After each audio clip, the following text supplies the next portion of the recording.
Baby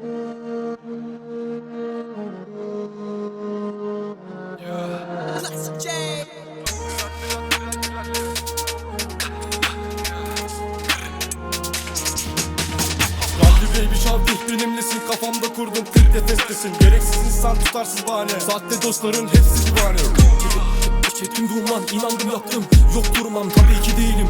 Ben normal, snap'te poz ver, tweet'te olay. Tamamen yalnız, kendi başıma, sorun değil herkes kendi yolunda. Sanki görmediğim birçok şey var ve geri dönüyorum yeniden hayata. Sırtımı dayadım, geçmişim temiz, karanlık sokak, illegal ekip. Zor günleri atlattık bebeğim, sildim maziyi, bir çizgi çektim. Kuzenle dinlerim kasetten Azer, Mozart'la içtik, olduk müptezel. Yaşantım boktan, çocukluğum bir dert, adalet sizinle halimiz beter. Yatabilir her şey kafanıza denk, kafamıza denk ve çıkışalım tek tek. Oğlum onlar yoktan ibaret, gökten inlersen harbi dua et.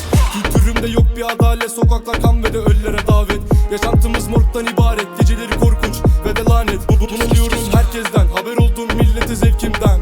Pay biçerim sevginden ve de mahrum kaldım sevginden. Zevkinden, zihninden, ilk kurşun ilk kez ritminden. Resmi olmayan işlerden, bulaştığım o pislik şeylerden. İğreniyorum her şeyden, kafamda bitirdiğim o sevginden. Yeniden dirildim bu hayata, çıktım ve de geldim yanına. Ralli ralli ralli ralli baby, illegal sokaklarda gezinti. Ralli ralli ralli ralli baby, yanımda var şekerden bir şavdi. Ralli baby şavdi benimlesin, kafamda kurdum tek nefestesin. Gereksiz insan, tutarsız bahane, sahte dostların hepsi divane. Çektim duman, inandım yaptım, yok durmam tabii ki değilim.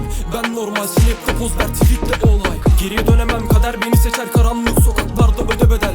Yarım kalacak bazı şeyler, hayatımda iz bırakan eller gibi. Sarf edemem bir mutluluk, sevgiye harmanım sözlerim buruk. Gözlerim alevden bir parça, arkamdan konuştur sen anca. Gece kara bulunmaz bak izim, 26 kod hatun easy. Çek bir duman ve de yapıştır PC, yanımda kuzen like'a da biz. Denedim yaptım, oldum milyon, pes etmem asla. Farklı bir yol yaşandı bitti, tecrübeydi, çocukluk öldü, masalda bitti. Çevrem konuşur dostum yeniden, ailem beni ve de korkusuz büyüten. Emanet belde kuşkusuz yürüyen, buralar bizim oğlum size veremem. Kelepçe nezaret, akşam adalet, hakim bey ve de karar müebbet. Annem üzülmesen geçer bu illet, sokaklar suç ve de bizden ibaret. Olamam rahat, respekt çekerim kuralına